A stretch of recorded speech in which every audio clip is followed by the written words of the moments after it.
नाटक अंबेडकर और गांधी निर्देशन की दृष्टिकोण से एक चुनौतीपूर्ण नाटक है। इतिहास के दो ऐसे व्यक्तित्व को प्रस्तुत करना जिनके विचार आज भी जनमानस को आंदोलित करते हैं बहुत कठिन था।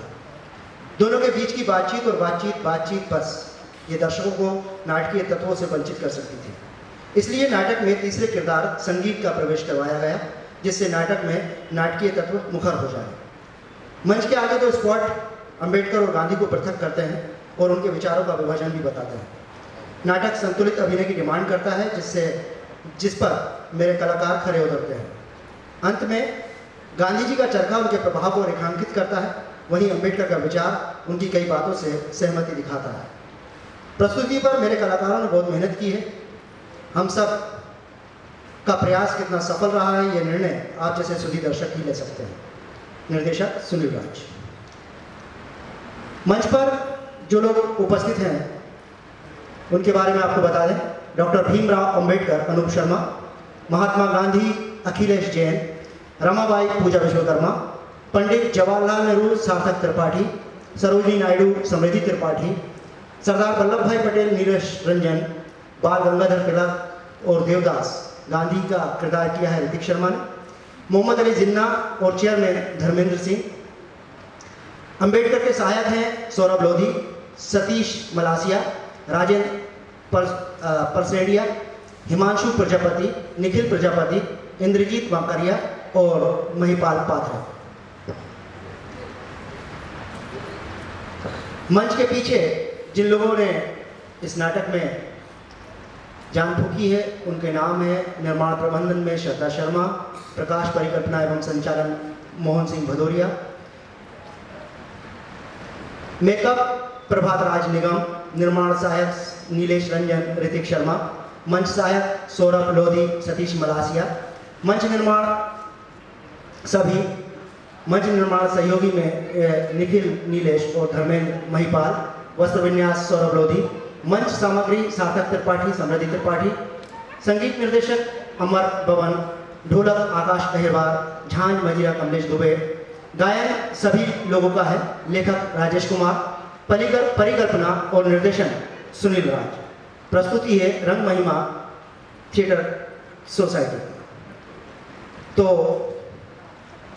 अब हम कुछ ही देर में प्रस्तुत करने जा रहे हैं नाटक अंबेडकर और गांधी।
लेकिन उन लोगों की स्थिति दासों से भी कई बीती है।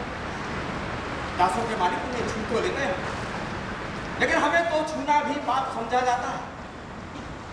ब्रिटिश शासन के पहले हम मंदिरों में प्रवेश नहीं कर सकते थे। क्या ब्रिटिश शासन में हम मंदिरों में प्रवेश कर सकते हैं? ब्रिटिश शासन से पहले तालाबों से पानी पीना हमारे लिए प्रतिबंधित था। क्या यह अधिकार ब्रिटिश सरकार ने हमको दिलवाए? ब्रिटिश शासन के पहले पुलिस सेवा में अछूतों की भर्ती पर प्रतिबंध था। क्या ब्रिटिश शासन में अब हमारी भर्ती होती है?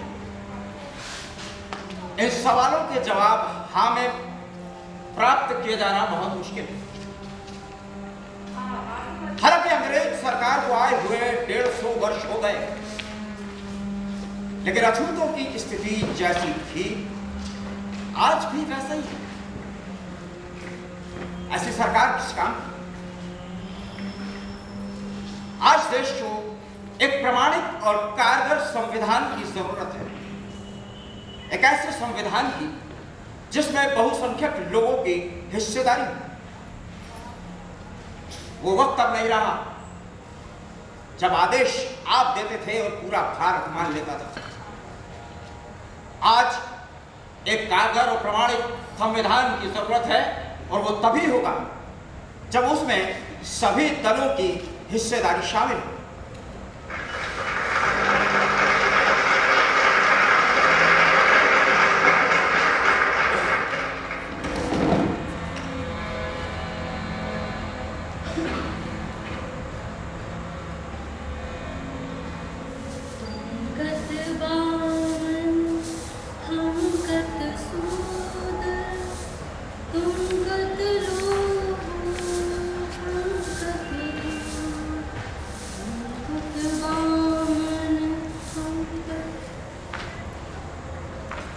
अरे रमा, गाओ ना, क्या गा रही थी? मुझे गाना कहाँ आता है?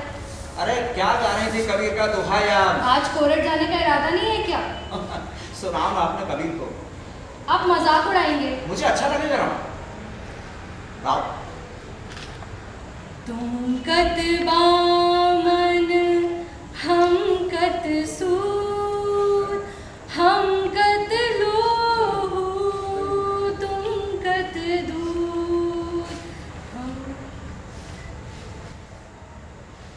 गर्भवास नहीं नहीं कुल जाती, ब्रह्म बिंदु से प्रभु जाती। तुम कत बामन हम कत सूद, हम कत लोहू तुम कत दूध। कह रहे पंडित बामन कब के होए, बामन कह जन्म न खोए। तुम कत बामन हम कत सूद, हम कत लोहू तुम कत दूध। हम कत बामन हम कत सूद, हम कत लोहू तुम कत दूध। आइए बैठिए।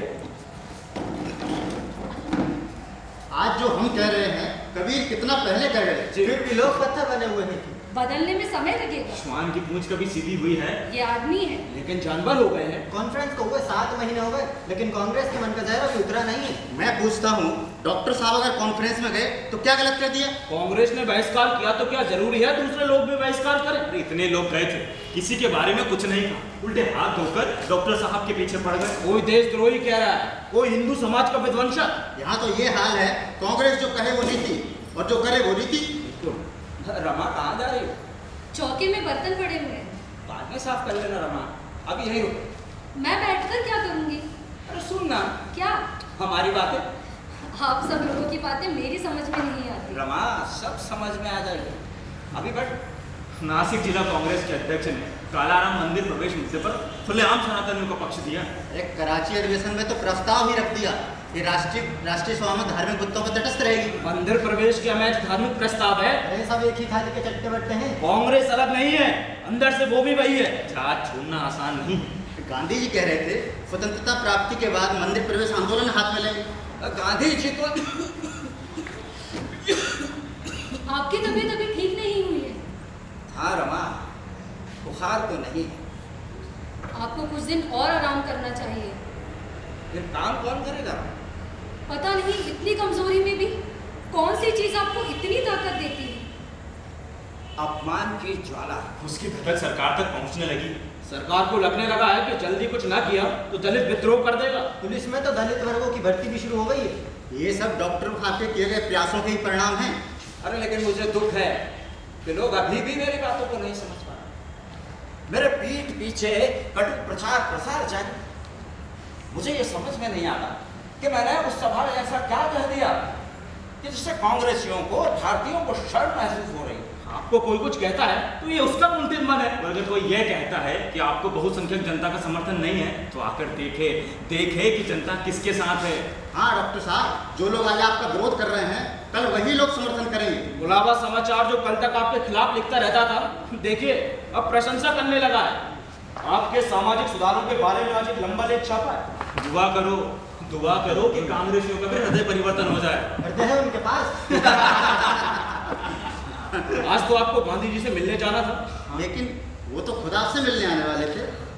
हाँ, सांगली से जब लौट रहे थे तो गांधी जी ने पत्र लिखकर मुझसे पूछा कि यदि आपके पास समय हो तो मैं रात्रि में 8 बजे आपसे मिलने का इच्छुक हूं, और यदि समय नहीं है तो वे खुद ही मुझसे मिलने आ जाएंगे। आए थे? आते तो हम ही अहंकारी कहलाते, इसीलिए कहलवा दिया कि मैं स्वयं मिलने चला। उस दिन इन्हें 104 डिग्री बुखार था। रमा तभी तो कहलवा दिया था कि बुखार उतरने के बाद आऊं। वैसे गांधी जी आपसे मिलना क्यों चाहते हैं? दूसरे गोलमेज कॉन्फ्रेंस में डॉक्टर साहब का नाम फेडरल स्ट्रक्चर कमेटी में पहले नंबर पर है। इस बार गांधी जी जा रहे हैं या नहीं, भी खुलासा नहीं किया है। फिर मिलने पर इतना जोर क्यों दे रहे? कहीं अस्पृश्यता की लड़ाई में हमारे साथ तो नहीं आ रहे? गांधी जी अस्पृश्यता के विरोध में कभी नहीं रहे। कांग्रेस में खलबली मची हुई है कि कहीं अछूतों की नेतागिरी हाथ से न निकल जा रही। इसीलिए तो डॉक्टर साहब की ओर मित्रता का हाथ बढ़ाना चाहती है। एक तरफ तो मित्रता का हाथ बढ़ाते हैं और दूसरी तरफ जब मैं अहमदाबाद में दलित छात्रावास देखने गया तो काले झंडे दिखाते हैं, मुर्दाबाद के नारे लगाते हैं। तब तो ना गांधी जी ने कांग्रेस को रोका और ना उसकी बढ़तरफ की। डॉक्टर साहब, यही तो महिंद्रा राजनीति है। कांग्रेस भी इस बार गोल्डवेज कॉन्फ्रेंस में भाग लेने का मन बना चुकी है। वो चाहती है डॉक्टर साहब को तोड़ लिया जाए। और ये काम गांधी जी करेंगे। गांधी जी के बारे में ऐसा नहीं कहना चाहिए। भाभी जी, कांग्रेस गांधी जी से चलती है और गांधी जी को ये पता लग चुका है कि डॉक्टर साहब इस बार उन पर भारी पड़ रहे हैं। इसीलिए हमसे मित्रता चाहते हैं। लेकिन हमें सावधान रहने की जरूरत है। बिल्कुल। अगर आपको ऐतराज ना हो तो कल हम लोग भी आपके साथ चलें। अरे जरूर, बहुत अच्छा रहेगा।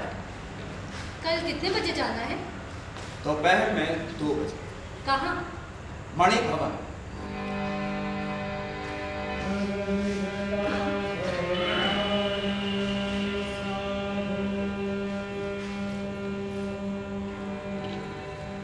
गगन घटा गहरानी साधु, गगन घटा गहरानी साधु, गगन घटा गहरानी साधु।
आपने खबर भिजवाई थी कि आप मुझसे मिलना चाहते हैं।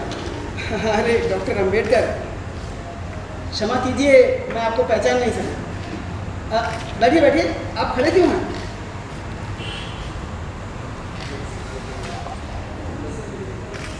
अब कैसी तबीयत है आपकी? ठीक हूँ, लेकिन कमजोरी आ गई। लगता है इस बार गोलमेज कॉन्फ्रेंस में आपको ही मेरा प्रतिनिधित्व करना होगा।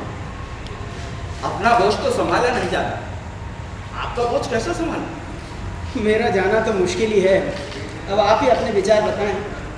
आप कुछ कहने वाले थे, आप ही कुछ कहें, या मुझसे कोई सवाल करें जिसका मैं यथोचित जवाब दूंगा। सुना है आपको मुझसे और कांग्रेस से कुछ शिकायत है। अस्पृश्यता के सवाल। आप जब पैदा भी नहीं हुए थे तब से, बल्कि स्कूल के दिनों से मैं अस्पृश्यता के सवाल पर विचार करता रहा हूँ। ये सच मैं कैसे झुठला सकता हूँ कि आप उम्र में मुझसे काफी बड़े हैं। अगर बड़े और बूढ़े तो बड़प्पन का एहसास जताते ही रहते। ये धारणा मेरे मन में तब आई जब मैं 12 वर्ष का था। मेरे घर में ऊका नाम का एक भंगी आया करता था, टट्टियाँ साफ करने। मेरी माँ मुझसे कहती कि उसे छूना नहीं, उसे छू जाना पाप है। अगर उसे छू जाओगे तो तुम्हें नहाना पड़ेगा। और कभी अगर संयोगवश में उसे छू जाता तो मुझे नहाना पड़ता। मैं माँ की बात उस समय मान तो जाता था, मगर हमेशा इस बात का विरोध दर्ज कराता था कि आप ये जो कहती हैं कि ऊका का छू जाना पाप है, ये गलत है। मैं अस्पृश्यता को हिंदू धर्म का सबसे बड़ा कलंक मानता हूँ। और यह कलंक हमारे शरीर पर है दादा जी। आपका शरीर हमसे अलग तो नहीं। जब तक हम ये मानते रहे कि छुआछूत हिंदू धर्म का कलंक है, तब तक इसे दूर करने का काम भी हमने हिंदुओं को दे रखा। जब हमें ये पता चला कि ये कलंक सिर्फ हमारे हैं, तो इसे दूर करने का काम भी हमने अपने हाथों में ले लिया। आपको मालूम है कि मैंने कितने प्रयत्नों से कांग्रेस के कार्यक्रम में इस अस्पृश्यता के सवाल को जुड़वाया था? मालूम, लेकिन आपको ये नहीं मालूम होगा कि उस समय मेरा कितना विरोध हुआ। कांग्रेस के चरित्र से मैं भली भांति परिचित हूं। ये लोग विरोध कर रहे थे कि ये सांस्कृतिक और सामाजिक कार्यक्रम है, इसे राजनीतिक कार्यक्रम से ना जोड़ा जाए। व्यवहार में तो जोड़ते ही रहते हैं। कांग्रेस ने अस्पृश्यों को उठाने के लिए 20 लाख रुपए खर्च किए हैं। आप कहते हैं तो मैं मान लेता हूं। इतना कुछ जानते हुए भी आप मेरे और कांग्रेस के खिलाफ क्यों हैं, ये मैं नहीं जानता। गांधी जी, कांग्रेस के सारे प्रयास ठीक वैसे हैं जैसे पर्व और त्योहार पर नए कपड़े सिलवाए जाते हैं। मुझे मालूम है कि आपके जोर देने पर ही कांग्रेस ने अस्पृश्यता के सवाल को अपने कार्यक्रम में जोड़ा, लेकिन मात्र औपचारिक मान्यता देने के अलावा कुछ नहीं किया। ये आप कैसे कह सकते हैं कि कांग्रेस ने कुछ नहीं किया? आप कहते हैं कि कांग्रेस ने अस्पृश्यों की समस्या पर 20 लाख रुपए खर्च किए। हाँ, तो मैं आपको बता दूं, आपके सारे पैसे पानी में गए। इतनी बड़ी रकम मुझ जैसे व्यक्ति के हाथ में देते तो मैं आश्चर्यजनक बदलाव ला देता। आश्चर्य? कांग्रेस के प्रति कृतज्ञता प्रकट करने के बजाय आप उसकी कटु आलोचना कर रहे हैं। कांग्रेस कथनी के बारे में ईमानदार नहीं, अन्यथा जिस तरह से खादी की अनिवार्य शर्त कांग्रेस की मेंबरी के लिए रखी गई थी, छुआछूत दूर करने की शर्त भी रखी जा सकती थी।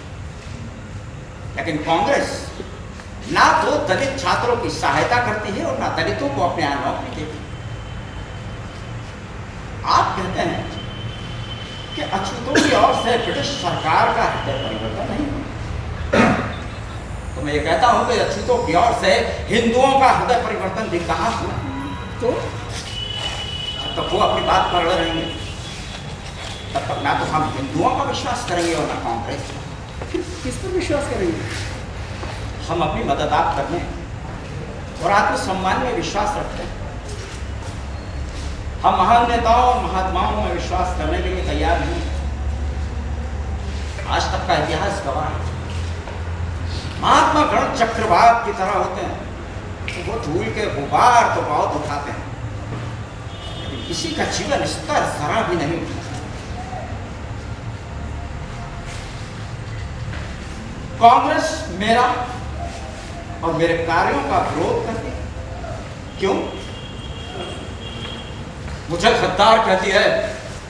क्यों? Gandhi ji, I have no homeland. क्या कहा आपने?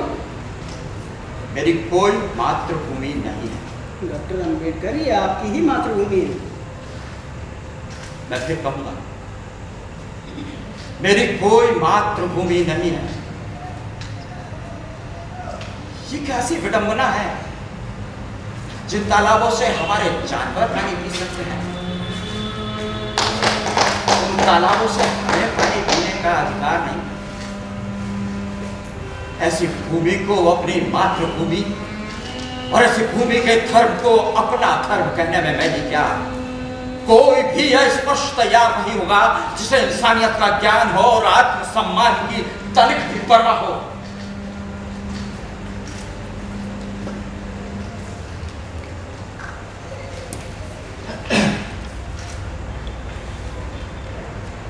गोलमेज कॉन्फ्रेंस में मुझे आपके कार्यों की रिपोर्ट मिली। उसने आपको महानतम देशभक्त सिद्ध किया। गांधी जी, यदि मैं इस देश के लिए कुछ नहीं कर पाता हूं, इसका कारण मैं नहीं, सवर्ण हिंदू है। और यदि मेरे किसी भी काम से इस देश को कोई नुकसान नहीं पहुंचता है, तो इसका श्रेय मेरी चेतना हो जाता है। आपको जो कहना है बिल्कुल। सभी जानते हैं कि मुसलमान और सिख स्पर्शों से राजनीतिक, आर्थिक और सामाजिक स्तर पर काफी आगे हैं। प्रथम गोलमेज कॉन्फ्रेंस में मुसलमानों की राजनीतिक मांगों को मान्यता दी गई और उनके लिए पृथक निर्वाचन क्षेत्र के लिए सिफारिश भी की गई, जिसका समर्थन कांग्रेस ने भी किया। इसी गोलमेज कॉन्फ्रेंस में अछूतों को राजनीतिक संरक्षण और पृथक प्रतिनिधित्व देने की मांग रखी गई। गांधी जी, ये हमारे विचार से गांधी जी के हमारे दलितों के हित में। आपकी क्या राय?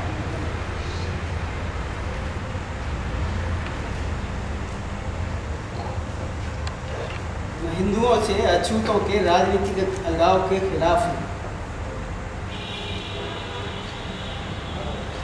ये पूरी तरह आत्मघाती होगी।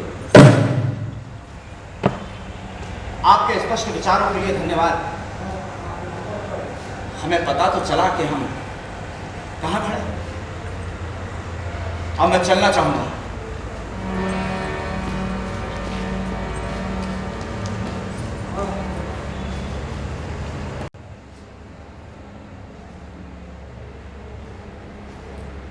अम्बेडकर ने ऐसा क्यों कहा कि उनकी कोई मातृभूमि नहीं? शायद महार होने के नाते कह रहे हैं। अम्बेडकर क्या महान है? सब जानते हैं। मैं तो उन्हें चित पावन ब्राह्मण समझता था, जो हरिजन हितों में गहरी रुचि रखते। इसीलिए शायद इतना उत्तेजित होकर बात करते हैं।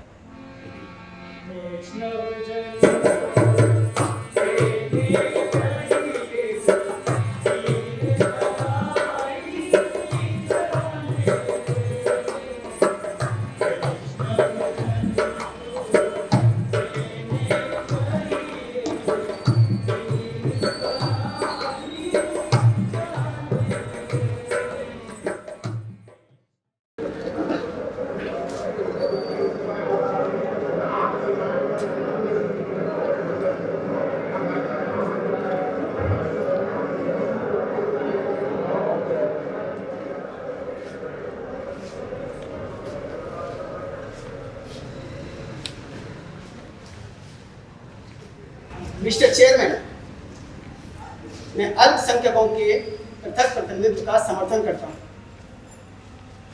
लेकिन जहां तक अछूतों का सवाल है, मैं और कांग्रेस दोनों इसके विरोध में हूं,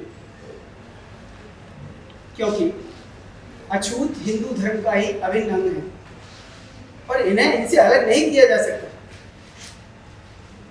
मैं आपको बताना चाहूंगा कि देश के 85 से 95% लोग कांग्रेस के साथ हैं और उसमें अछूत भी शामिल हैं।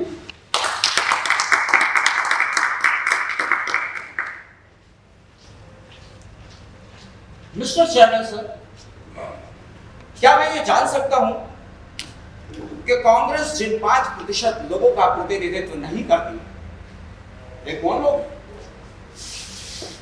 मुझे इसमें कोई शक नहीं कि मैं हिंदुस्तान के समस्त अछूतों का एकमात्र प्रतिनिधि हूं। लेकिन गांधी जी का यह दावा कि कांग्रेस सभी भारतीय हितों का प्रतिनिधित्व करती है, ये वैसे ही झूठे दावों में से एक है जिसे अक्सर गैर जिम्मेदार लोग देते रहते हैं। मिस्टर चेयरमैन, देश के कोने कोने से सैकड़ों पत्र और तार मेरे पास आ रहे हैं जिसमें लोगों ने मुझे अस्पृश्यों का एकमात्र प्रतिनिधि के रूप में स्वीकार किया।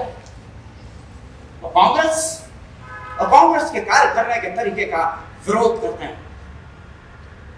मिस्टर चेयरमैन, एक बात और बताना चाहूंगा, अस्पृश्य वर्ग सत्ता हस्तांतरण के लिए शोर नहीं मचा रहा, लेकिन यदि सत्ता का हस्तांतरण होता है तो किसी एक दल, कुछ विशेष वर्ग या कुछ खास लोगों के हाथ में नहीं होना चाहिए, उसमें सभी दलों की, सभी लोगों की हिस्सेदारी होना चाहिए।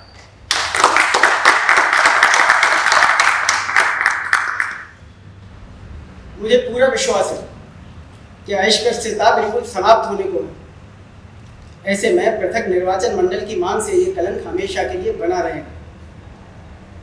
मैं देश के हर नागरिक को समझाना चाहूंगा कि अस्पृश्यता दूर करने के लिए ये तरीका ठीक नहीं है।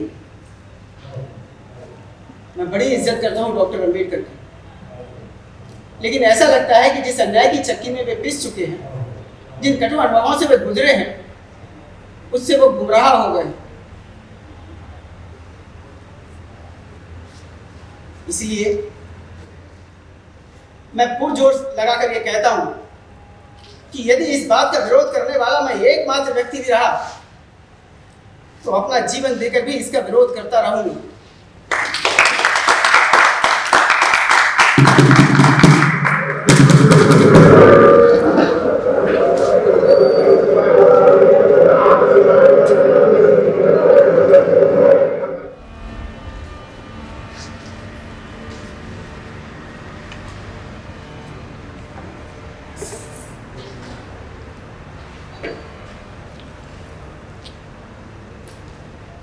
गांधी जी, मैं आपके दावे से सहमत नहीं हूं। इसके लिए आप स्वतंत्र हैं। ये आपने कैसे कह दिया कि कांग्रेस सभी भारतीय हितों का प्रतिनिधित्व करती है? क्योंकि कांग्रेस के साथ देश के ज्यादा अछूत जुड़े हैं। इसलिए अछूत क्या चाहते हैं, ये जानने का कार्य कांग्रेस के द्वारा ही किया जाना चाहिए। आपको ऐसा दावा करने का कोई अधिकार नहीं है। मैं आपकी बातों का बुरा नहीं मानता। हर अस्पृश्य की तरह आपको भी मुझ पर थूकने का अधिकार है। आप अगर मुझ पर थूकेंगे तो मुझे बुरा नहीं लगेगा, लेकिन मैं आपको बताना चाहता हूं कि आप देश के सिर्फ उसी हिस्से की तरफ से बोलते हैं जिस हिस्से में आप रहते हैं। मैं देश के विभिन्न भागों में घूमा हूं, वहां के अस्पृश्यों से मिला हूं। उसमें से कई अस्पृश्य तो मेरे आश्रम में रहते हैं। एक अस्पृश्य लड़की को मैंने गोद भी लिया है। गांधी जी, ताई और माँ के प्यार में फर्क होता है। आप मेरे प्रेम को झूठा साबित करना चाहते हैं। ताई के प्यार से आपने हमारे सिरों पर हाथ तो फेरा है, लेकिन माँ की तरह जब गोद में बिठाने की बारी आई तो आपने दूर धकेल दिया। मुझे देश के कई हिस्सों से अस्पृश्यों के तार मिले।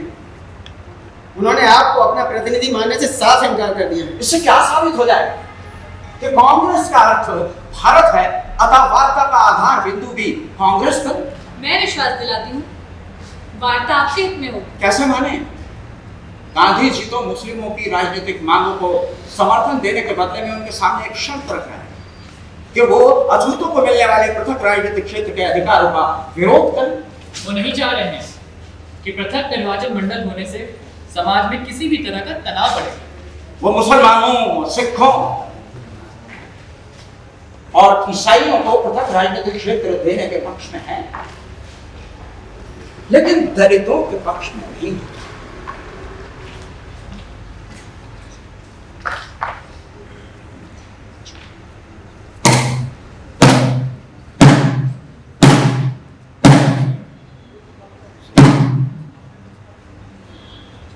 डॉक्टर अम्बेडकर,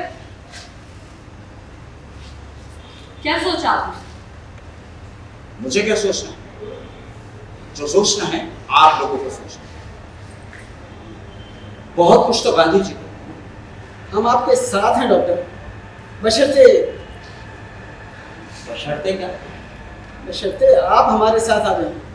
गांधी जी, मैं आपका और आपकी कांग्रेस का अछूतों की समस्या पर समर्थन चाहता हूं। इससे हम लोग एक दिशा में एक लक्ष्य के लिए कार्य करते हुए अनुभव किए जा सकते। अलग रहकर भी? मैं ऐसे ही समझता हूं। दरअसल दोनों दिखते अलग हैं, लेकिन दोनों के लक्ष्य एक ही है। This is why you are angry doctor Ambedkar? देखो डॉक्टर, निकट भविष्य में कोई ना कोई रास्ता निकल आएगा, तब तुम्हारी सारी शंकाएं दूर हो जाएंगी। Prediction always proves false. भविष्यवाणियां हमेशा गलत नहीं होती, बशर्ते उन पर आस्था हो, उन पर विश्वास हो। इसमें सोचना क्या है? बापू आपके साथ हैं। गांधी जी, मैं आपका आशीर्वाद चाहता हूं। दलितों की समस्याएं इस देश की आजादी से भी ज्यादा पेचीदा हैं गांधी जी।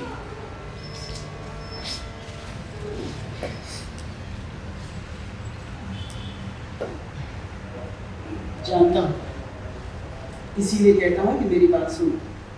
सौदा नहीं कर सकूंगा, आखिर मेरे जमीर का प्रश्न। सौदा कौन चाहता है? तो फिर समर्थन दीजिए। डॉक्टर जिद छोड़ो, बापू आपके साथ हैं, वो किसी का बुरा नहीं चाहते। मैं कोई जिद नहीं कर रहा हूं। फिर मान जाओ। क्या मान जाऊं? गांधी जी का साथ देना। कुछ कहिए भी डॉक्टर अम्बेडकर। क्या कहूं? कुछ भी। जो कहना था कह चुका।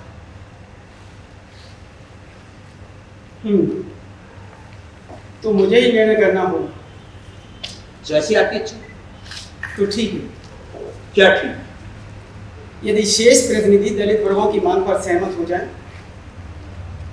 तो वे भी हो जाएंगे। जी, मैं हिंदू धर्म के विभाजन का पक्षधर नहीं हूं और ना कभी हो सकता हूं।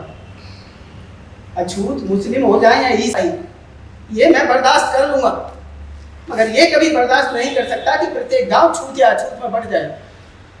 इसीलिए मैं अपनी संपूर्ण शक्ति से कहता हूं कि यदि इस बात का विरोध करने वाला मैं एकमात्र व्यक्ति भी रहा तो इस बात का विरोध करूंगा। लेकिन हिंदू धर्म का विभाजन बर्दाश्त नहीं करूंगा।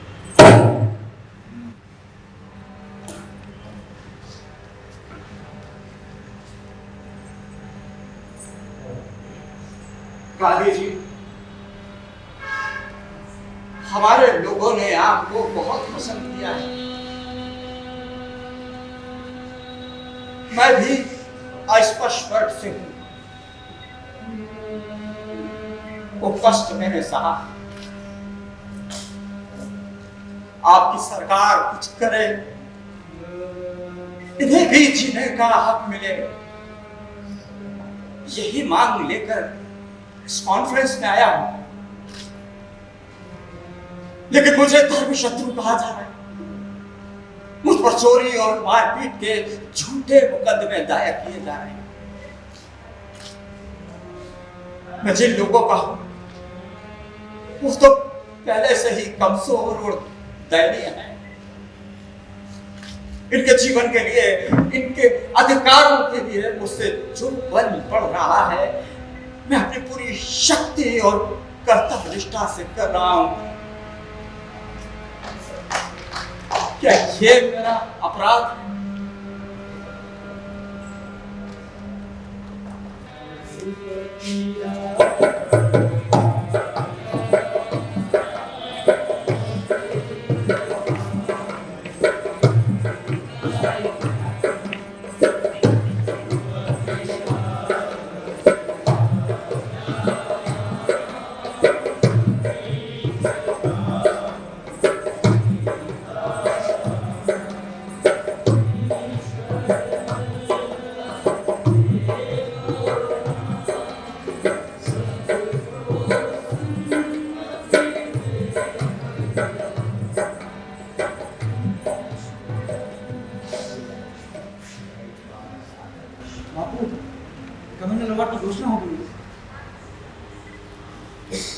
इतना प्रयास किया, फिर भी आखिर वही हुआ जो अम्बेडकर ने चाहा।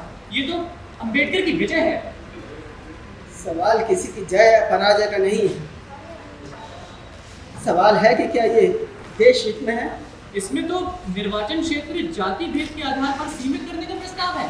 फिर तो हरिजन को मत देगा और ईसाई को। इसका परिणाम छुआछूत से भी ज्यादा बुरा होगा।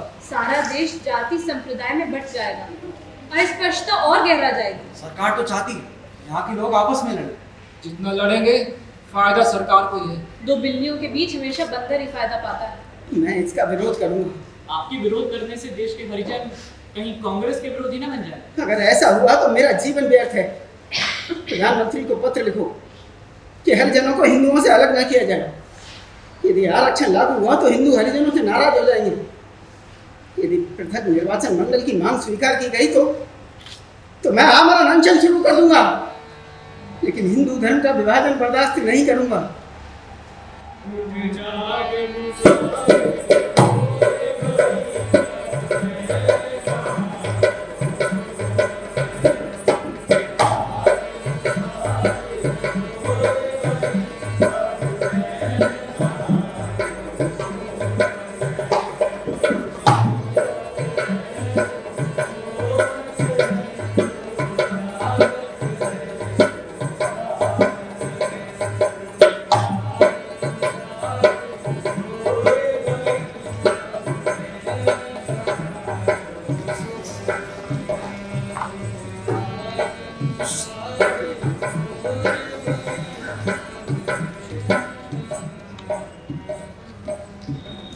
गांधी जी ने सबसे भयंकर अस्त्र छोड़ दिया है। आमरण अनशन पर बैठ गए। सब राजनीतिक स्टंट है। कांग्रेसी नेताओं में से किसी ने भी गांधी जी को नहीं समझाया। उल्टे हम ही पर आरक्षण की मांग छोड़ने का दबाव बना रहे हैं। अरे कोई भी व्यक्ति अपने राजनीतिक प्रतिद्वंदी से बराबरी के स्तर पर ईमानदारी से बात करे, ये बात मुझे समझ में आती है, लेकिन महात्मा के ऐसे हथकंडों से मैं घबराने वाला नहीं हूँ। अरे देश में हलचल मची हुई है। कुछ भी हो सकता है। हिंदू आक्रामक हो रहे हैं। ये तो होना ही था एक दिन। इसमें तो खामाखा श्रवण और अवण भिड़ेंगे, जगह जगह जातीय दंगे, खून खराबा होगा। गांधी जी हिंसा क्यों चाहते हैं? पता नहीं क्या खाकर अपने आप को अछूतों का नेता कहलाना चाहते हैं। मन में भूल गए थे कि उनके सामने वो लोग नहीं थे जो उनसे अक्सर आशीर्वाद लेने आते थे, बल्कि वो लोग थे जो उनसे किसी भी तरीके का सवाल कर सकते थे, जैसे कटघरे में खड़े गवाह से वकील करता। नायकर वो तमाशा देखने लायक था। वो भूल ही गए कि वो एक राजनीतिक सम्मेलन में भाग लेने आए हैं। वो वहां ऐसे लग रहे थे जैसे वैष्णो मंदिर में नरसिंह मेहता के भजन गाने आए हैं। लगता है भाभी जी नाराज हैं हम लोगों से। नहीं तो कुछ तो बात है भाभी जी। ऐसा क्यों कह रहे हैं? इतनी देर से बैठे हैं, अभी तक चाय कॉफी कुछ भी नहीं। चाय तो कब से आप सब लोगों के गुस्से से खौल रही है, इंतजार कर रही थी। थोड़ा शांत हो जाए तो ले आओ। हमारे गुस्से के शांत होने का इंतजार मत करिए, जल्दी से ले आइए। जी। अरे सुना था महात्मा लोग सम्मोहित करते हैं, लेकिन वे तो वहां खुद ही सम्मोहित हो रहे थे। नायकर कितनी मजेदार बात थी कि उनको आजादी की गुठली पर बात करने के लिए भेजा गया था, और वो चंद छिलके लेकर खुशी खुशी लौटने पर राजी हो गए। आज छुआछूत मिटाने के लिए भी अमरण अनशन किया होता है। वो ऐसा कभी नहीं कर सकते। पूंजीपति भी उन पर आंख बंद करके भरोसा करते हैं। वही उनके वास्तविक संरक्षक और शुभचिंतक हैं। वो ना मुसलमानों के, ना सिखों के, ना ईसाइयों के और ना भारतीय एंग्लो इंडियन लोगों के विरोधी हुए, जबकि उन्हें भी पृथक राजनीतिक क्षेत्र के अधिकार मिलेंगे। इससे गांव में फूट नहीं पड़े। महात्मा की कृपा हम अछूतों पर क्यों? महात्मा के लिए क्यों ये तेरा मेरा, क्यों ये छल प्रपंच? आपने महात्मा को बिल्कुल सही समझा। हिंदू आपको जान से मारने की धमकी दे रहे हैं, हमें चुप नहीं रहना चाहिए। मैं महात्मा से नहीं घबराता। ऐसे अनेक महात्मा हुए हैं जो सबको साथ मिलाना चाहते थे, अछूतों का उद्धार करना चाहते थे, लेकिन अछूतों की स्थिति जैसी थी आज भी वैसे ही है। हमें डटकर मुकाबला करना चाहिए। ये महाभारत तो होना ही था एक ना एक दिन। बिना महाभारत हुए कुछ नहीं मिलने वाला। 5 गांव भी नहीं। जो होना है होने दीजिए। किसने कहा था हमारे अनशन पर बैठने के लिए? अब हमें चलना चाहिए। हाँ, सभा का समय हो रहा है। सभा में पहुंचना भी। हाँ चलिए, आइए। चलिए आप लोग चलिए, मैं जी जी आइए। साहब, भोजन तैयार है, खाकर जाइए। हाँ रवा, भूख तो बहुत लगी है। आज बाजरे की रोटी बनाई। अरे वाह, तब तो अरहर की दाल बनाई होगी। जी। लेकिन क्या करें रवा, अभी जाना है। प्रश्न प्राणों का है। मन ना रंगाए जोगी, जोगी रे रंगाए जोगी, मन ना रंगाए जोगी, जोगी रे रंगाए जोगी, मन ना रंगाए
समाज में फैली अस्पृश्यता का मैं मरते दम तक विरोध करूंगी। मेरी लड़ाई किसी समाज विशेष से नहीं है। कभी कभी तो मैं खुद अपने आप से लड़ा हूं। जब डरबन में वकालत करता था तो अपनी पत्नी के खिलाफ लड़ा। मैं अपने घर में भंगी का काम स्वयं करता हूं, अपनी पत्नी से भी करवाता हूं। अगर वो नहीं करती तो मैं उससे जिद करके करवाता हूं। लेकिन अंबेडकर बहुत जिद्दी हैं। महार है ना, महार मिलिट्री नाम की पलटन थी, उनके खून में मिलिट्री जीवन की दृढ़ता है। होनी भी चाहिए। उनके पिता मिलिट्री में थे, उनकी पत्नी का परिवार भी मिलिट्री में था। सवर्णों ने सदियों से जो अवर्णों पर अत्याचार किए हैं, उसकी सजा के रूप में डॉक्टर अंबेडकर अपनी जिद पर अड़े रह सकते हैं। परंतु आपने तो अवर्ण वर्गों के लिए इतना कुछ किया है कि समुद्र में एक बूंद सा नायडू। हाँ तो अगर डॉक्टर अंबेडकर नहीं माने तो मुझे उनकी बात का बुरा नहीं लगे। मेरी मृत्यु सवर्णों द्वारा किए गए सदियों से अत्याचार की एक मामूली सी कीमत होगी और मैं उसके लिए तैयार हूँ। बापू,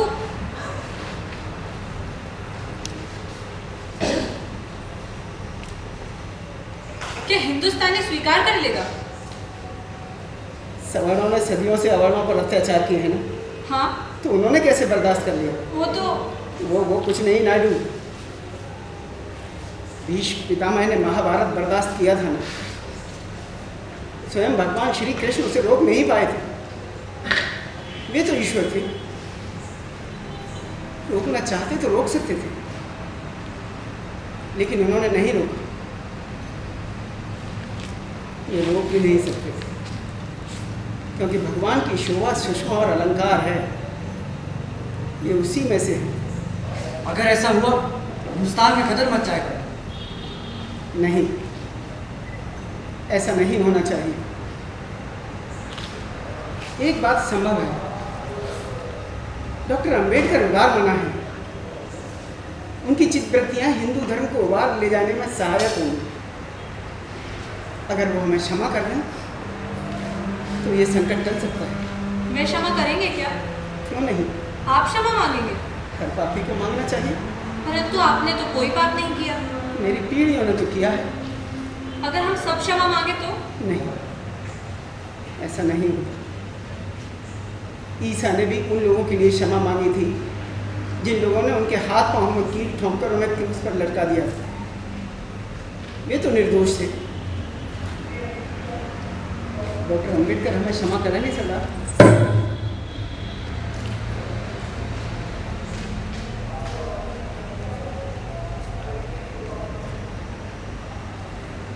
क्या हम अपने आप को क्षमा का पात्र सिद्ध कर पाएंगे? क्यों नहीं? जवाहर इससे दूर रहना चाहता है। वो भारत को समझने में यही गलती करता है। उसे आज़ादी की चिंता है और मुझे आज़ादी बनाए रखने की। तुम उसे समझाना। कोशिश करूंगा बापू, लेकिन आप तो जानते हैं कि फिर भी आपका आदेश है तो मैं भरसक कोशिश करूंगा। और तुम भी? जी मैं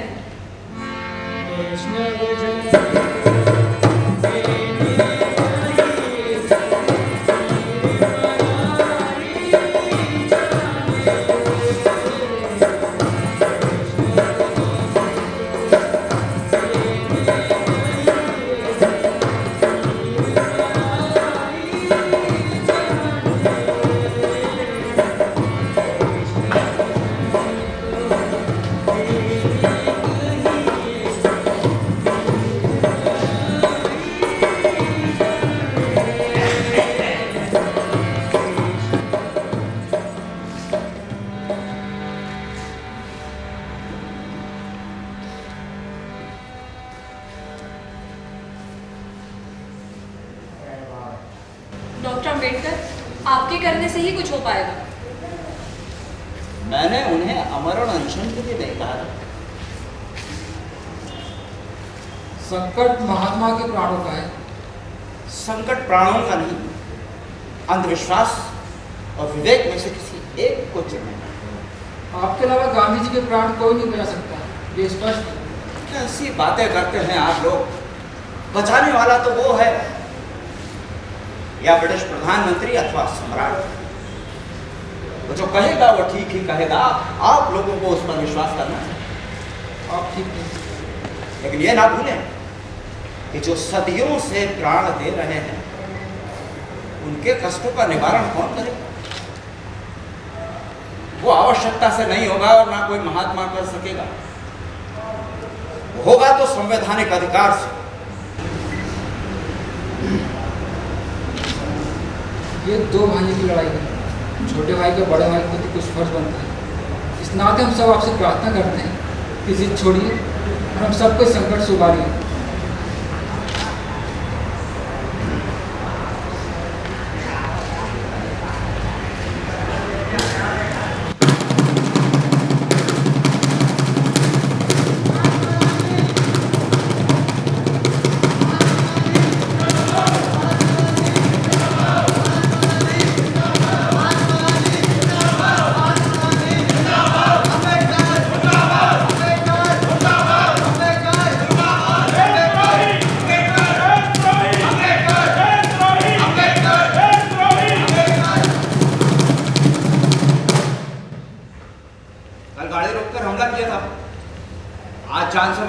गांधी जी भूख संभाल रहे हैं, हम बर्दाश्त नहीं करेंगे।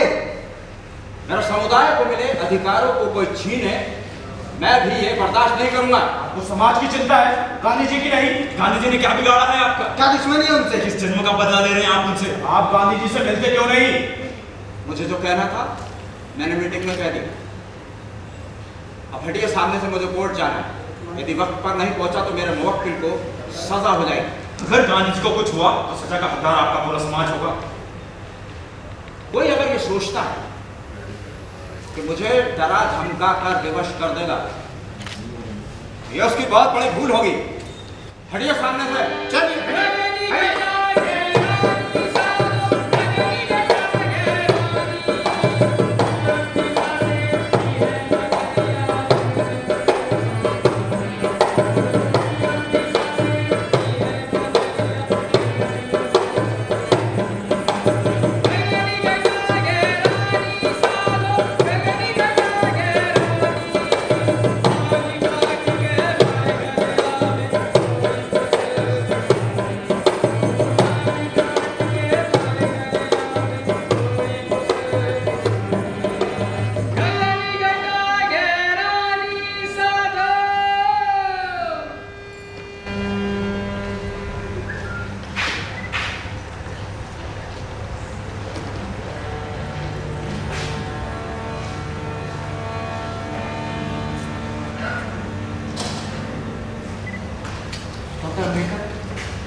अरे देवदास, कैसा है ना? अरे ये क्या करते हो भाई?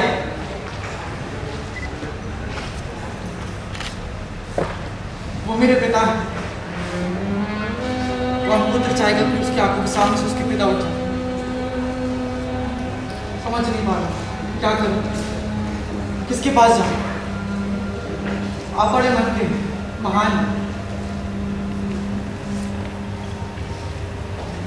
क्या चाहते?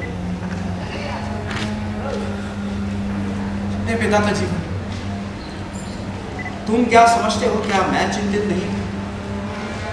एक बार उनसे मिलने को, मुझे उनसे मिलने में कोई परेशानी नहीं, बल्कि मुझे तो खुशी होगी कि उनकी अंतरात्मा और मेरा विवेक मिलकर कोई रास्ता तजवीज कर सके।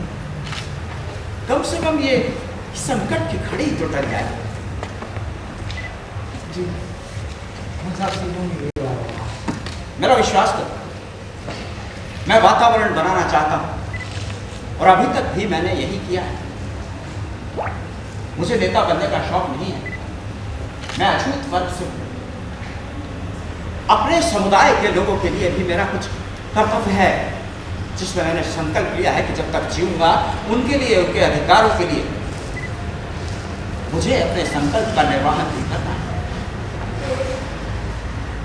गांधी जी से कहो उनसे मैं शीघ्र ही मिल रहा हूं और सबको सूचित करो। उनसे भी कहो कि वो ठोस सुझाव पेश करें।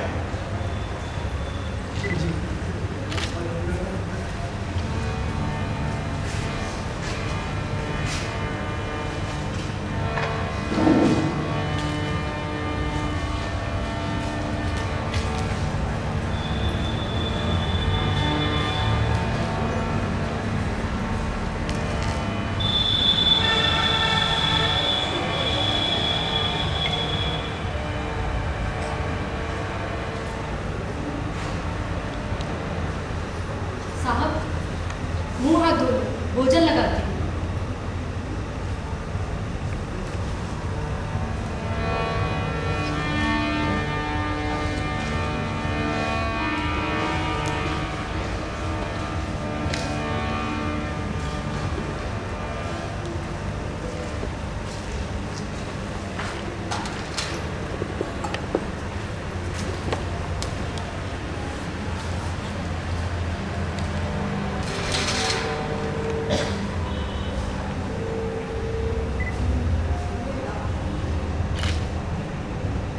रुक क्यों गए?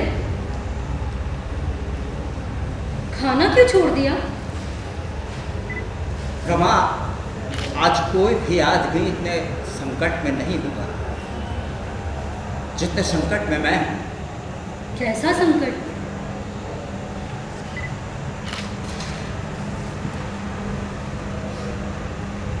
गांधी जी अनशन पर बैठे हैं।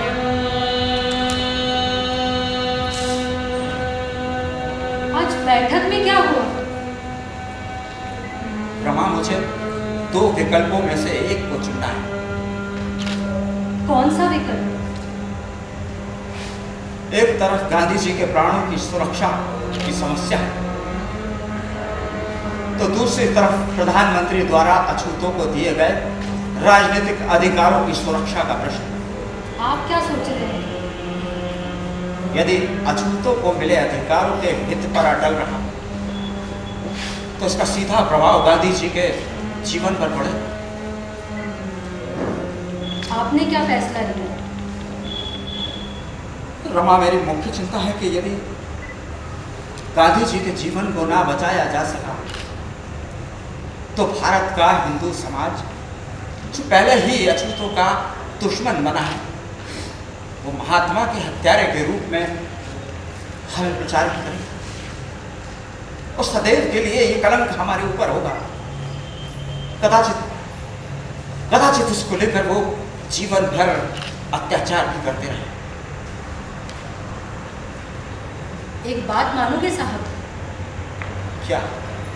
मैं राजनीति नहीं जानती, मैं गांधी जी को भी नहीं जानती। वे अच्छे बुरे कैसे भी हों, इससे भी क्या मतलब? वे अनशन पर बैठे हैं, उनके प्राणों की रक्षा होनी चाहिए। लेकिन रमा, वो कुछ भी हो, परंतु जीव हत्या पाप है। सिद्धांत जिंदगी लेने के लिए नहीं, बचाने के लिए होते हैं साहब। हाँ रमा, माँ ने भी यही कहा था जब मैं बहुत गुस्से में था। मैं उन लोगों को मारना चाहता था जो मुझे कीचड़ में धक्का देकर भाग गए थे। तब माँ ने समझाया था, हम वे जो भाग गए वो कायर थे, कायरों से क्या डरना। कभी किसी को मारना नहीं, बचाना। हाँ, मारने वाले से बचाने वाला बड़ा होता है। गांधी जी तो महात्मा है ना? हाँ, सदियों से महात्मा ही भक्तों की जान बचाते आए हैं। आप तो महात्मा की जान बचाने जा रहे हैं। वो भी एक अछूत। रमा, तुझे ये ऐसी ऐसी बातें कौन सिखाता है? आप साहब? मैं? हाँ, आप दिन रात पढ़ते लिखते रहते हैं, घर किताबों से भर रखा है, मोटी मोटी पोथियां हैं। हाँ तो रमा, मैं अर्धांगिनी हूँ ना? हाँ, तो उसका आधा भाग मुझे मिल जाता है। वो भी मलाई वाला। ये भी अपना अपना भाग्य है साहब। तू तो सही है रमा, मेरी गुरु हो गई है आज से। बनाओ मत साहब, हमें आता ही क्या है? उल्टी पुल्टी 2 रोटी सेक लेना, चूल्हा चौका कर लेना, कपड़े लगते धो लेना। हमारे लिए तो काला अक्षर भैंस बराबर है। हम तो आपके पाँव की जूती तक नहीं साहब। फिर कभी मत कह रहा ऐसा कुछ। रमा, देखो हमारा सब कुछ तुमसे है। तुमने हमारे लिए क्या कुछ नहीं किया, कसम से कहते हैं। मैं गांधी जी से मिलने पूना जा रहा हूं।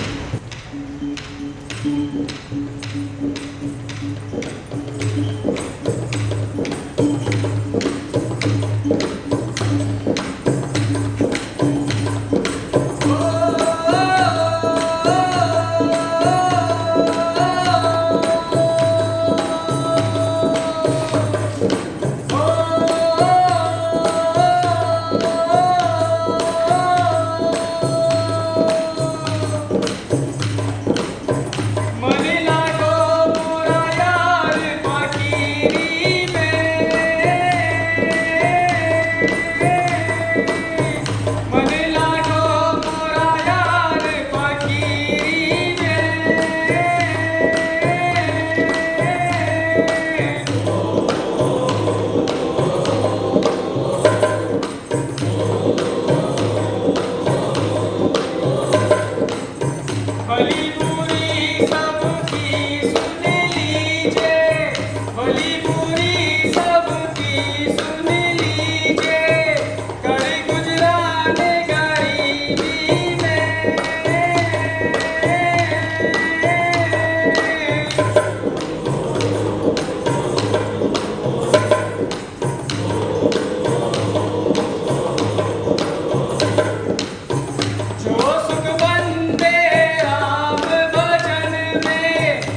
बापू, अम्बेडकर आए।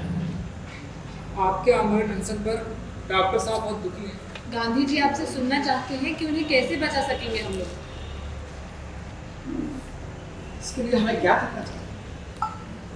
ये तो तुम्हें सोचना है डॉक्टर। आपने इसका मौका एक कहाँ दिया गांधी जी? अब तुम आ गए हो। आपने हमारे साथ बहुत अन्याय किया है। क्या करूं? मेरी तो किस्मत ही ऐसी है कि हर कोई मुझे अन्याय ही समझता है। जिसका हक मारा जाएगा वो तो कहेगा ही। तुम क्या कहते हो? अपना मुआवजा चाहता हूँ। हमारा समर्थन तुम्हारे साथ है डॉक्टर, लेकिन तुमने ही कहा था कि मेरे जिंदा रहने का तुमको भी कुछ उपयोग है। बेशक, बशर्ते आपका सारा जीवन लोगों के कल्याण के लिए हो, फिर तो आप सभी के साथ हम लोगों के भी नायक बन जाएंगे। अब तो तुम्हें मालूम है डॉक्टर कि मुझे जिंदा रखने के लिए क्या करना होगा। मेरा जीवन अब तुम्हारे हाथ में है डॉक्टर। जी मुझे बचाओ है नहीं। देखो डॉक्टर, मैं जानता हूँ कि कम्युनल अवार्ड से जो तुम्हें प्राप्त हुआ है वो तुम छोड़ना नहीं चाहो, लेकिन मेरी सहानुभूति तुम्हारे और तुम्हारे लोगों के साथ। वो कैसे? मुझे तुम्हारी पैनल पद्धति पसंद है, फिर लेकिन उसमें कुछ खामियां हैं। क्या? निकाल सकोगे? बताइए तो। ये पैनल पद्धति सब पर लागू है। क्या मतलब? ये सारी सीटों पर लागू है। लेकिन गांधी जी, देखो डॉक्टर, तुम और हम में क्या फर्क है? तुम जन्म से अस्पृश्य हो और हम हृदय से। आपको कम्युनल अवार्ड में जो भी प्राप्त हुआ है उससे ज़्यादा हम भाई भाई मिलकर प्राप्त कर लेंगे। यदि आप वास्तव में बापू के प्राण बचाने आए हैं तो अपना संकल्प पूरा करें। देखो डॉक्टर, इससे न तुम सिर्फ मेरे प्राण बचाओगे, वरन हिंदू धर्म को विखंडित होने से बचाकर एक महान कार्य करोगे। हिंदू धर्म इसके लिए सदा आपका आभारी रहेगा, कृतज्ञ रहेगा। महात्मा जी नहीं चाहते कि हिंदू जाति में विघटन हो। बापू चाहते हैं कि सब एक रहें। मैं भी चाहता हूँ कि अल्पसंख्यक, अस्पृश्य और अछूत जैसे शब्द खत्म हो जाए। जब तक इन शब्दों का उपयोग होता रहेगा तब तक लाख प्रयत्न हो, छुआछूत की समस्या दूर नहीं होगी।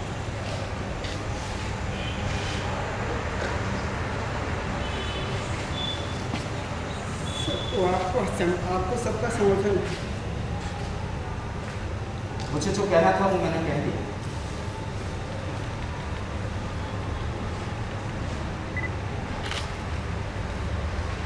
हृदय से हृदय मिलाकर चले तो अस्पृश्य शब्द का अर्थ भी खत्म हो जाए।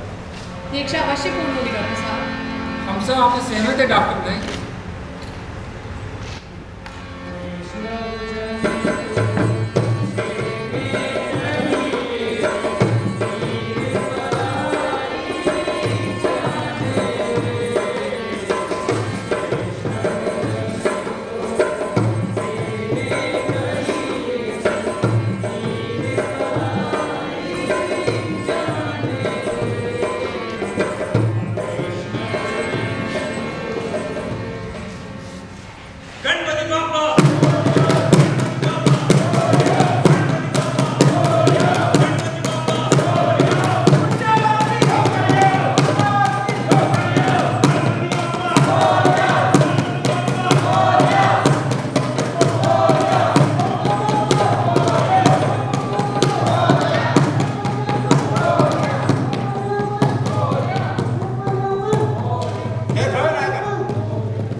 आज़ादी मांगना बुरा नहीं है। और जाति से आजादी वो हम इनसे ले लेंगे। कैसे? गौर से देखिए डॉक्टर साहब, इस जुलूस में अनेक दलित भी नाच रहे हैं। हाँ, अपना बैठ का असर दिख रहा है। गांधी जी झुके, आगे चलकर हम लोगों के लिए अच्छे साबित होंगे। ये कांग्रेसी नेता बहुत चालाक हैं। हम लोगों की झूठी सहानुभूति के लिए इन्होंने टूटे फूटे कुछ एक मंदिर खुलवा दिए हैं हमारे प्रवेश के लिए। जिनमें कुत्ता तक नहीं झांकता। लेकिन गुजरात, जो गांधी जी की अपनी जन्मभूमि है, वह एक भी मंदिर हम लोगों के लिए नहीं खुला है। गांधी जी ने आश्वासन दिया कि अगर मंदिर नहीं खोला गया तो केलप्पन के साथ वो भी अनशन करेंगे। साहब, एक बार हमें पंढरपुर ले चलिए, हमारा सारा परिवार जाया करता था। रमा, तुम जानती हो मैं वहां नहीं जा सकता। पर आप तो मंदिर के लिए आंदोलन चला रहे हैं। लेकिन मंदिर प्रवेश से एक रास्ता तो खुला है। केवल मंदिर प्रवेश से उद्धार हो जाएगा? खाने को भरपेट अन्न नहीं, तन ढकने को वस्त्र नहीं, शिक्षा की सुविधा नहीं, पैसे के अभाव में दवा नहीं। क्या ये सब जरूरी मसले नहीं है? ये तो सबसे ज्यादा जरूरी मसले हैं। जयमाला शिलेदार अभिषेकी गंगूबाई भी जा रही है। कहाँ रमा? गणेश उत्सव देखने। मैं जाऊं? क्या करोगी भीड़ में जाकर? भीड़ से कैसा डर साहब? रमा, ये अंधविश्वास है।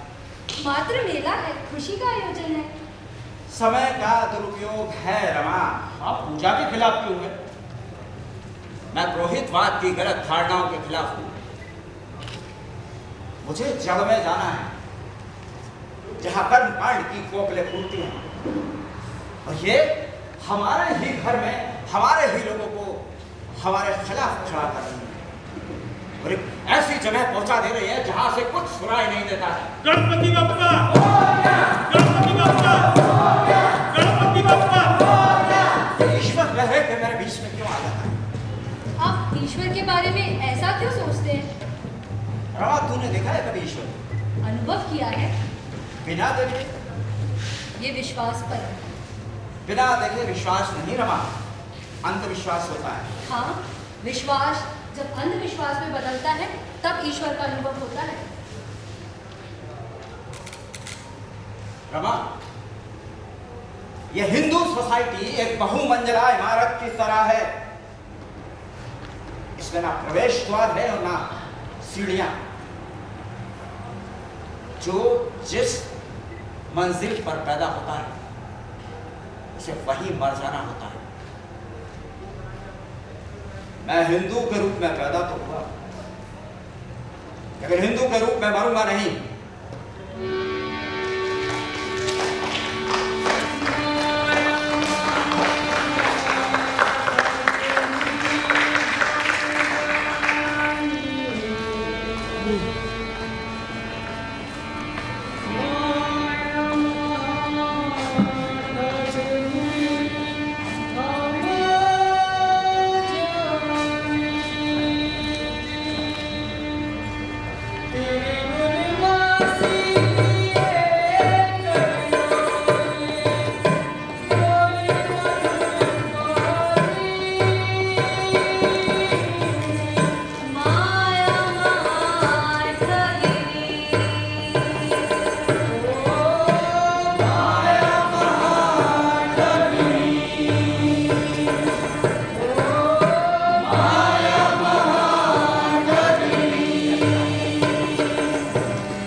सेवा विभाग में आपका स्वागत है। आइए।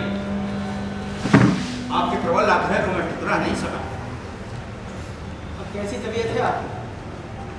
ठीक हूँ, लेकिन मेरे धर्म परिवर्तन करने से आपकी तबीयत कुछ नासाज लगती है।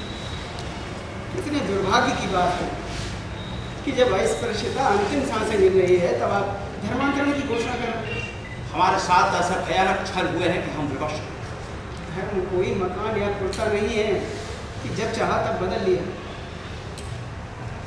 अपने पूर्वजों की तरह मैं ये कतई ये तैयार नहीं हूँ कि उस धर्म से हर हाल में जुड़ा जाए जो ना मन को जचता है और ना ही विकास में सहायता। इससे आपको क्या लाभ होने वाला है? स्वराज प्राप्ति से आपको क्या लाभ होने वाला है?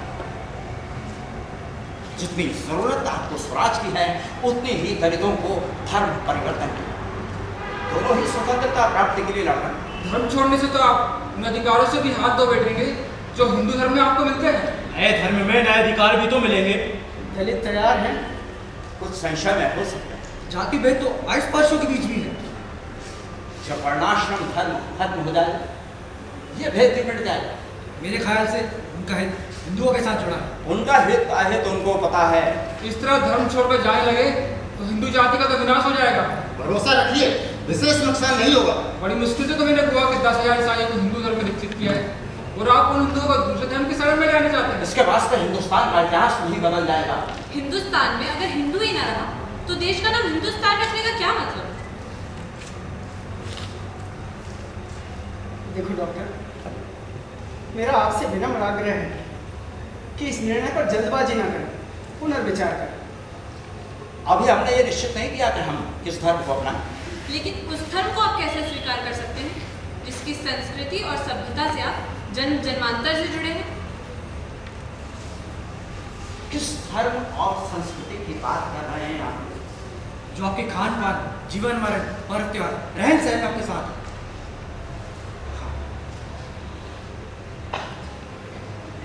जब मैं छोटा था एक बार स्कूल से घर लौट रहा था, प्यास से गला सूख रहा था, बस्ता रखकर कुएं की चबत पर चढ़ गए। कुएं से बाल्टी से पानी निकालकर पीने लगा। तभी एक सवर्ण की नजर मुझ पर पड़ी और वो चिल्लाया, कुत्ते हरामजादे, तूने कुएं पर चढ़कर पानी क्यों पिया? उसकी आवाज सुनकर और कई सवर्ण आ गए और उन्होंने मुझे इतना पीटा कि मेरा पूरा बदन नीला पड़ गया। कई दिनों तक मैं बिस्तर से नहीं उठ पाया। एक बार स्कूल से घर लौट रहा था, जोरों की बारिश हो रही थी। बारिश से बचने के लिए मैं मकान की दीवार से सटकर खड़ा हो गया, लेकिन जब मकान मालकिन ने देखा तो वो चिल्लाई, महार होकर दीवार को छूता है, और उसने इतनी जोर से पैरों में लकड़ी मारी कि मैं लड़खड़ाता हुआ कीचड़ में जा गिरा। आप लोग कहीं इसी भारतीय परंपरा की बात तो नहीं कर रहे? बड़ौदा नरेश के यहां नौकरी के लिए गया, होटलों के चक्कर लगाता रहा, जहां जाता पहले जात पूछी जाती। नाम बदलकर एक पारसी धर्मशाला में ठहरा, लेकिन जब उसे भी पता चला तो उसने भी मुझे निकाल रहा था। इतने बड़े शहर में कोई भी हिंदू या मुसलमान मुझे घर देने के लिए तैयार नहीं था। मैं रात भर सड़कों के चक्कर लगाता रहा। मेरा कलेजा मुंह को आ गया, मेरी आंखों से आंसू बह निकले। ये कैसी दशा है अस्पृश्य की हिंदू धर्म में? ऊपर लिखकर कितनी भी ऊंची शिक्षा क्यों ना प्राप्त कर ले, वो अन्य जाति के हीन व्यक्तियों से भी कनिष्ठ समझा जाता है। नौकरी छोड़कर मैं बॉम्बे आ गया। वहां एक कॉलेज में लेक्चरर हो गया। ऑफिस का चपरासी तक ठीक ढंग से बात नहीं करता था, फेंक कर फायदे देता था। मेरे बैठने की कुर्सी भी अलग रखी जाती थी जिस पर कोई दूसरा नहीं बैठता था। मेरा पीने का पानी भी अलग रखा जाता था। आप लोगों का मतलब कहीं इसी लोक व्यवहार से तो नहीं है? काम के तनाव से निजात पाने के लिए मैं रायगढ़ चला गया। वहां सवर्णों ने यह कहकर कि मैंने शिवाजी का पवित्र किला पवित्र कर दिया, मैंने उन पर हमला कर दिया।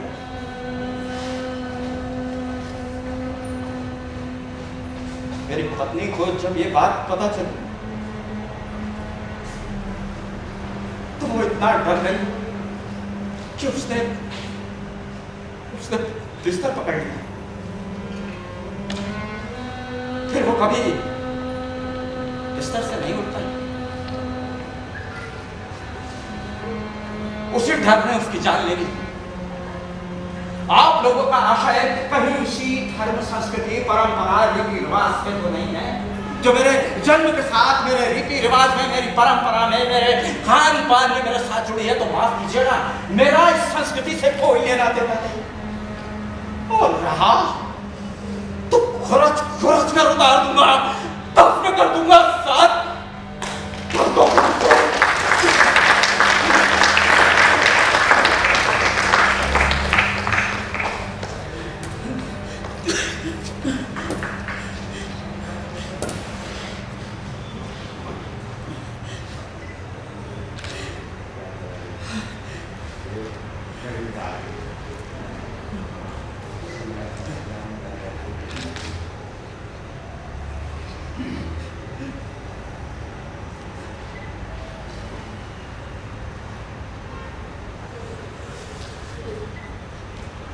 मैं तुम्हारा दर्द समझ सकता हूँ।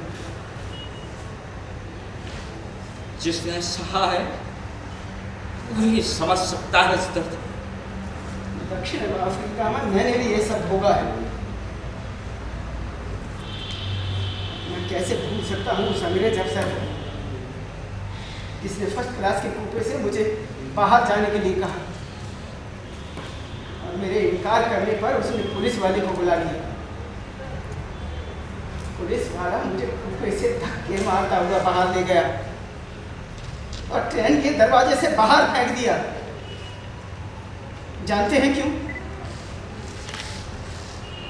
क्योंकि उसकी नजर में मैं काला था, ब्लैक।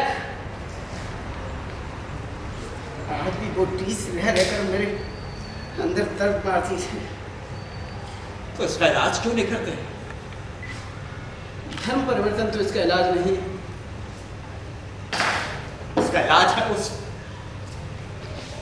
व्यवस्था को खत्म करना जो हिंदू धर्म को मृत्यु की तरफ ले जाए। कौन सी व्यवस्था? चातुर्वर्ण व्यवस्था। मेरा तो मानना है कि आज हिंदू धर्म इसीलिए जीवित है क्योंकि वो वर्ण व्यवस्था पर आधारित है और मैं इसे एक उत्तम व्यवस्था मानता हूँ। और यह व्यवस्था हिंदू धर्म की सबसे बड़ी कमजोरी है और इसे हर हाल में खत्म हो जाना चाहिए। हो सकता है उसमें कुछ खामियां हों, लेकिन एक छोटी सी चोट के लिए पूरा शरीर तो नहीं काटा जा सकता। कोई बेहतर उपचार ढूंढने की कोशिश करनी चाहिए। उपचार है, उपचार है, उपचार है अंतरजातीय विवाह। इससे ऐसी संतान उत्पन्न होगी जिससे जाति भेद खत्म हो जाएगा। मैं अंतरजातीय विवाह और सहभोज दोनों के विरुद्ध हूँ। क्या बुराई है इसमें? प्रकृति विरोधी है। जिस तरह शौच एकांत में किया जाता है वैसे ही हमें भोजन भी एकांत में करना चाहिए। फिर ये भेदभाव कैसे मिटेगा? मैं छुआछूत मिटाना चाहता हूँ। वो वर्ण व्यवस्था में रहकर मैं अछूतों से भाईचारा बढ़ाऊंगा, उनके साथ सगे भाई जैसा व्यवहार करूंगा। मेरे आश्रम में एक ब्राह्मण का लड़का झाड़ू बरदार का काम करता है। इसलिए नहीं कि वो कोई समाज सुधारक है, बल्कि इसलिए कि वो चाहता है कि अगर भंगी अपना काम ठीक तरीके से करे तो उसे उसके सामने ऐसा करके एक अच्छा उदाहरण पेश करना पड़ेगा। दादी जी, वो ब्राह्मण का लड़का तो कुछ दिनों में वो काम बंद करके चला जाएगा। यही काम भंगियों को जीवन भर करना पड़ेगा। ये समाज कई सेवाओं पर टिका है। भंगी उन सभी सेवाओं की बुनियाद है।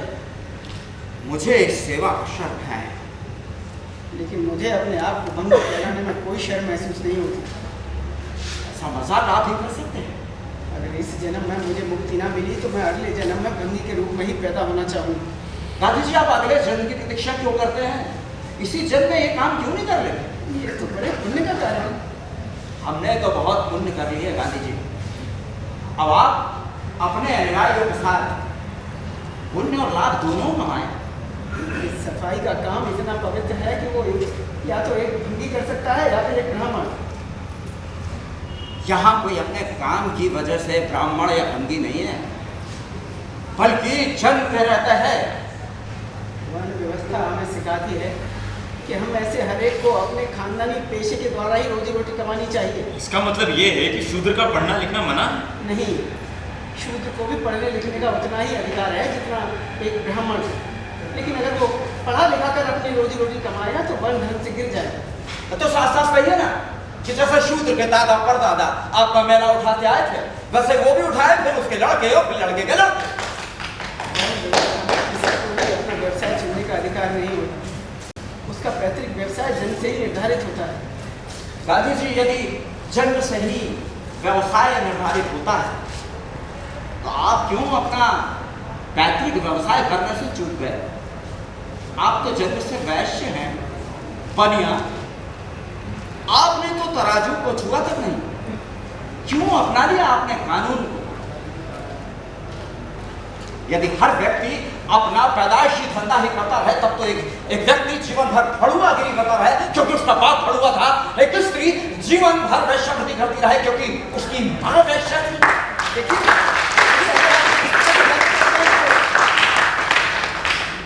देखिए, मैं कोई महात्मा नहीं हूं जिसके दिल में एक और जुबान पर दूसरी बात होती है। मेरी तरफ से जिस दिन आपका हृदय साफ हो जाए उस दिन एक आवाज दे दीजिएगा, मैं दौड़ा चलाऊंगा। जा रहे हैं। क्या करूं? देखो डॉक्टर, हम सब मिलकर इस घिनौनी प्रथा को समाप्त कर लेंगे। इसके अलावा कोई समस्या है तो बताइए, मैं उसका समाधान करूंगा। जो खुद अंदर से डरा है वो क्या मेरा समाधान करेगा? मैं डरा हुआ हूँ जी, मैं किसी से नहीं डरता। आप ब्राह्मणों से डरते हैं। जाति भेद हिंदू धर्म की रीढ़ है और इस रीढ़ को खत्म करके मुझे एक वर्णी समाज की स्थापना करना है। लेकिन आप मेरे इस काम में मेरा सहयोग नहीं करेंगे क्योंकि आपके ऐसा करते ही चातुर्वर्ण के घोड़े पर सवार ब्राह्मण, शूद्रों को कुचलने वाले ब्राह्मण आपके नेतृत्व पर सवाल उठाएंगे। ना सिर्फ आपके नेतृत्व पर बल्कि आपके महात्मा होने पर भी। और ये बात आप बहुत अच्छे से जानते हैं कि जिस बात को इस देश में ब्राह्मण मान लेता है वही प्रमाण बन जाता है। एक वैश्य, बनिया, ब्राह्मणों सहित सभी का नेता बन बैठा है। क्या इस बात का एहसास चातुर्वर्णीय ब्राह्मणों को नहीं है? उन्हें एहसास है और वो तभी तक आपको बर्दाश्त करेंगे जब तक आप उनके हितों की बात करेंगे। जिस दिन आप उनका अहित करने लगेंगे ना, वो आपका क्या हाल करेंगे बताने की मुझे जरूरत नहीं है। आप ब्राह्मणों से इतनी घृणा क्यों करते हैं? मुझे ब्राह्मणों से कोई निजी घृणा नहीं, मुझे ब्राह्मणवाद से घृणा है और वो किसी में भी हो सकती है, ब्राह्मण में भी और गैर ब्राह्मण में भी।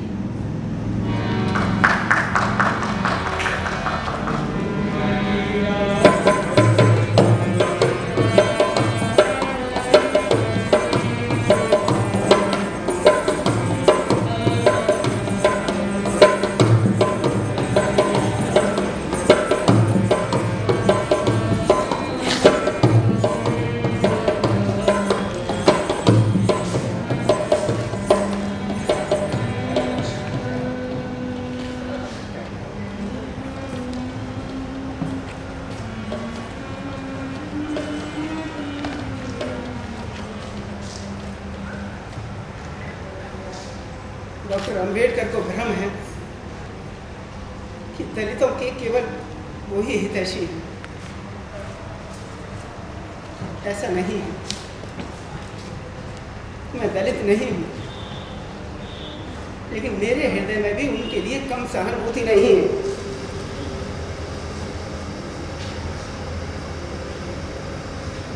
मैंने भी उन्हें हरिजन नाम दिया है। मैं भंगियों की बस्ती में जाकर रहा भी हूँ।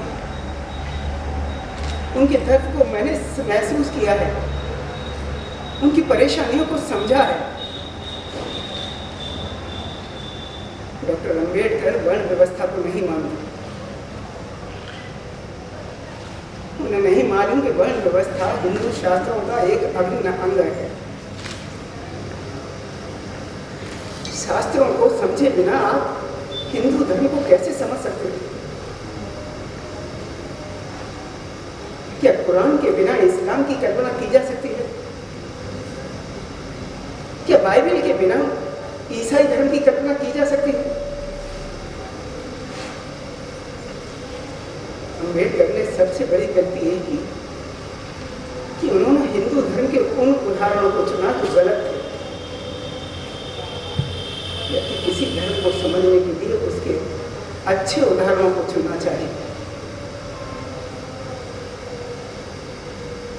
मैं हमेशा ईश्वर से प्रार्थना करता हूँ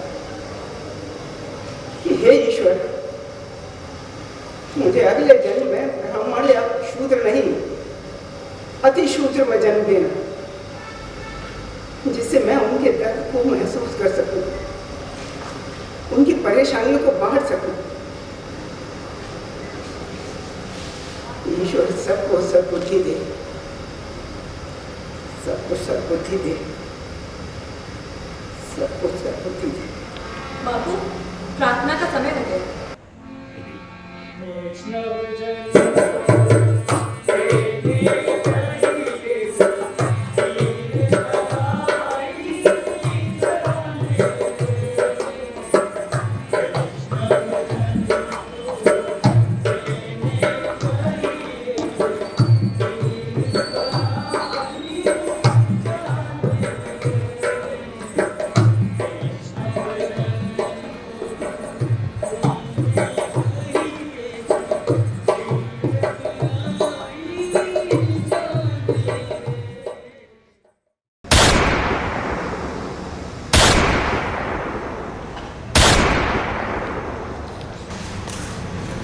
किसी के विचारों से असहमत होने का ये अर्थ नहीं कि उसकी हत्या कर दी जाए। गांधी जी से तो मेरा हमेशा विरोध रहा। ना कभी गांधी जी ने मुझे स्वीकारा और ना कभी मैं ही सहमत हुआ। मेरी कोई निजी लड़ाई नहीं थी गांधी जी से। हम दोनों ही विचारधारा के स्तर पर लड़ रहे थे। अस्पृश्यता के लिए संवाद कर रहे थे।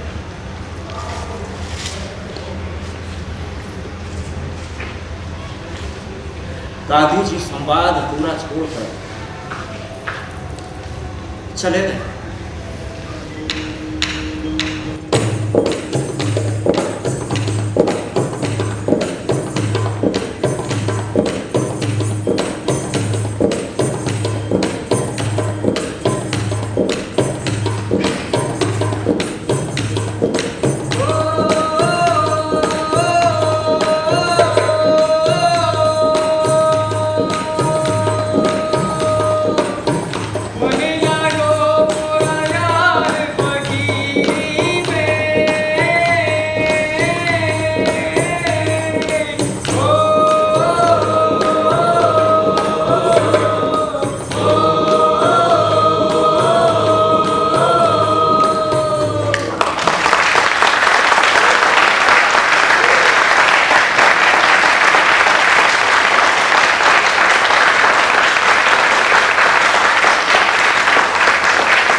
कलाकारों का परिचय करवा दूं आप लोगों से।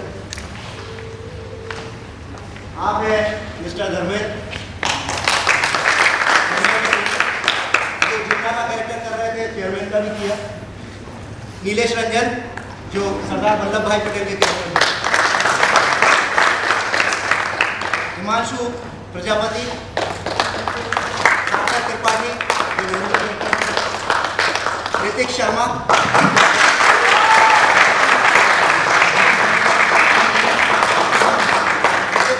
कोई अपने दर्शक साथ में लेके आते हैं।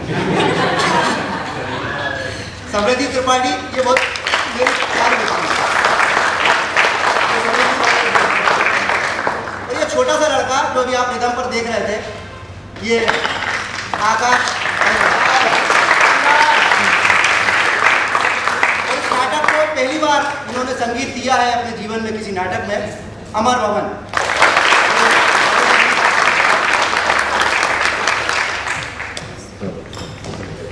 सौरभ लोधी बड़े दबंग आवाज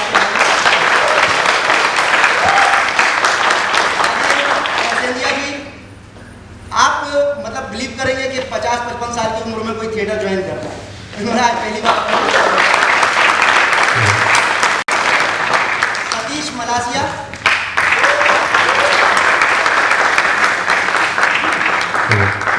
निखिल प्रजापति,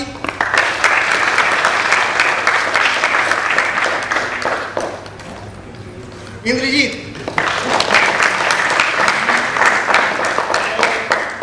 महिपाल पात्रे,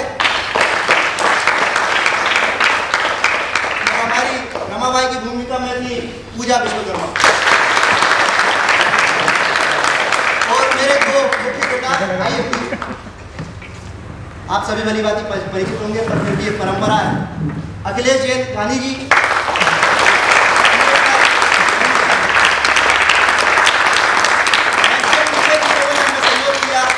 भदौरिया लाइट पे थे, और प्रभात दादा कहाँ रह गए? आइए, तो